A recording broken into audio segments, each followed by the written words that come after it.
자, 오늘은요, 지난번에 이어서 우리 강의하시는 분이 하면 절대 안 되는 실수 2탄에 대해서 말씀을 드리겠습니다.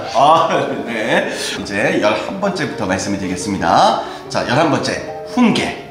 네. 가르치려고 하거나 또는 지적. 청중의 입장에서 뭔가 지적받는 것 같다 또는 훈계받는 것 같다, 야단맞는 것 같다 라는 생각이 들지 않도록 해주셔야 됩니다. 네. 자, 12번째는요, 강연 중에 자리를 비우시는 분들이 계세요. 실제로 계세요. 네. 너무나 그 용변이 급하셔가지고 잠깐 화장실을 가시는 분들도 계시고요. 네. 생리적인 어떤 부분이니까 어쩔 수 없긴 하지만 우리 강의하시는 분들은 그 부분도 컨트롤할 수 있어야 된다고 생각을 합니다.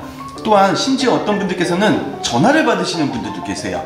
청중에게 양해를 공손하게 드리고 정중하게 드리고 잠깐 나가서 전화를 받고 들어오시는 분들이 계시는데, 실제적으로 이 부분은 강의 중에서 강의 현장에서 절대로 하시면 안 되는 청중에 대한 굉장히 큰 결례거든요. 네. 그래서 강의하실 때에는 어떤 전화가 오시더라도, 급한 용무가 있으시더라도 절대로 자리를 비우시는 것은 아니다, 이렇게 생각해 주시면 되실 것 같습니다. 자, 13번째입니다. 준비한 내용은 많지만 시간이 워낙에 부족해서. 이런 말씀 혹시 들어보신 적 있으신가요? 또는 해보신 적이 있으신가요? 자, 준비한 내용은 많지만 시간이 워낙에 부족해서, 이 말인즉슨 강의하시는 분이 스스로 자기 자신이 정해진 시간 내에 완벽하게 강의를 해내지 못했다라는 것을 자백하는 겁니다. 시간 구성을 애초에 잘못하신 거죠. 네. 자, 그래서 이런 표현은 가급적 지양해 주셨으면 좋겠습니다. 자, 14번째입니다. 우리도 사람이에요. 강의하시는 분도 사람이죠. 네. 기분이 좋지 않거나 또는 어떤 좋은 자리가 있어서 술 한잔 하실 수 있어요. 다만 강의 현장에 들어가는 순간 술 냄새가 청중에게 싹 스며든다라면 청중의 기분이 어떨까요? 네.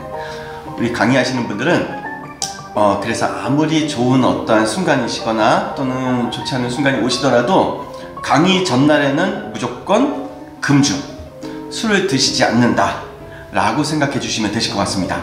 네. 자, 15번째예요. 네. 이 손의 어떤 그 동작 중에서 가장 하면 안 되는 동작이 손가락입니다.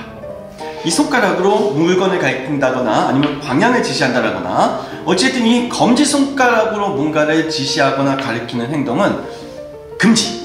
네. 자, 그럼 어떻게 하면 될까요? 손가락이 아니라 무조건 손바닥이 위로 가야 돼요. 손바닥이 위로 간다는 건 상대를 존중한다라는 느낌, 의미를 담고 있습니다. 참고로 손등이 위로 가는 경우도 있어요. 이 손등이 위로 갈 경우에는 상대를 억누르려는 강압적인 포스가 담겨 있기 때문에 이 손동작, 손바닥이 위로, 손바닥이 아래로 가는 이 부분도 지양해 주셔야 된다, 이런 말씀을 좀 드려봅니다. 자, 16번째예요. 강연하는 곳과 첨예하게 경쟁하는 그 경쟁사를 언급하는 것도 조심해야 될 부분이라고 생각을 합니다. 네.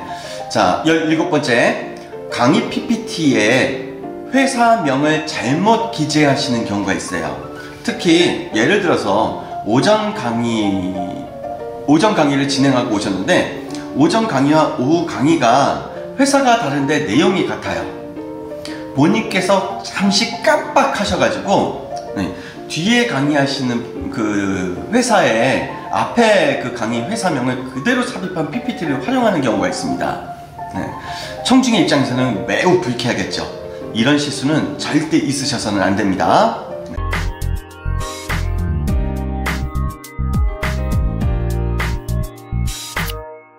18번째입니다. 강의하시는 분이 소리를 내실 때 다른 회사를 언급하는 거예요.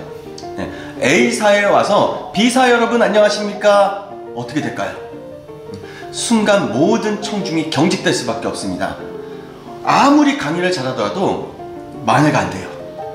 네. 그래서 반드시 강연 중에 회사명을 정확하게 이렇게 표현하는 부분에 있어서는 항상 주의하셔야 된다는 거, 정확하게 표현해 주셔야 된다는 거, 이거를 꼭 기억하셨으면 좋겠습니다.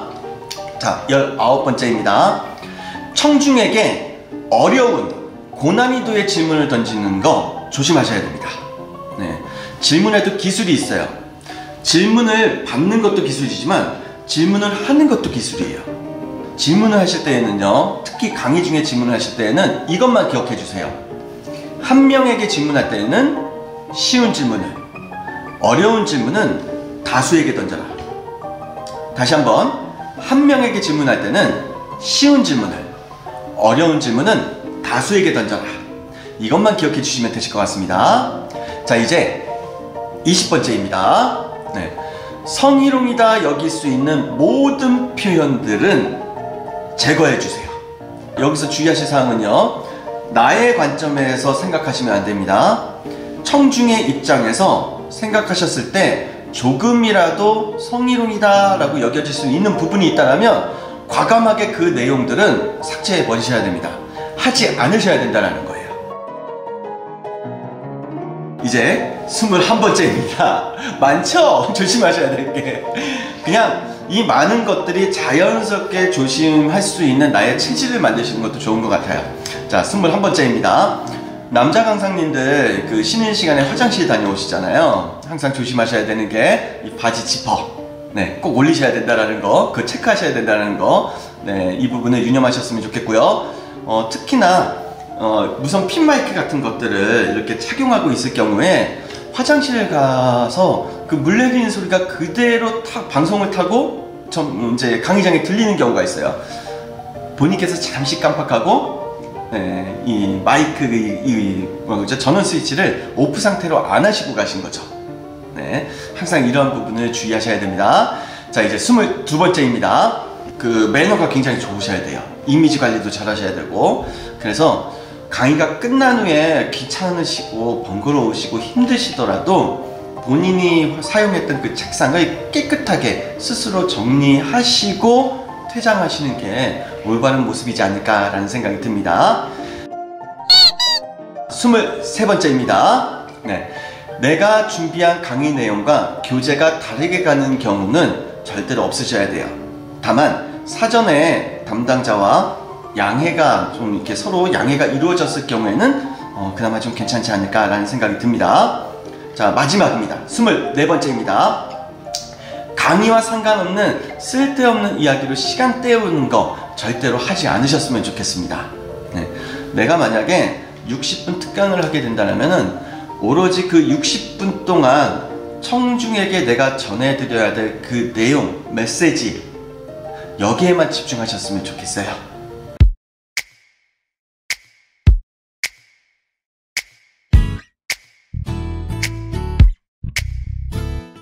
우리 강의하시는 분들이 주의하셔야 될 실수 24가지에 대해서 말씀을 드렸습니다. 모든 누구나가 인정하는 프로 강사는 24가지 이 부분에 있어서 생각을 하지 않아도 자연스럽게 태도에서 지켜지고 있다는 것을 꼭 기억하셨으면 좋겠습니다.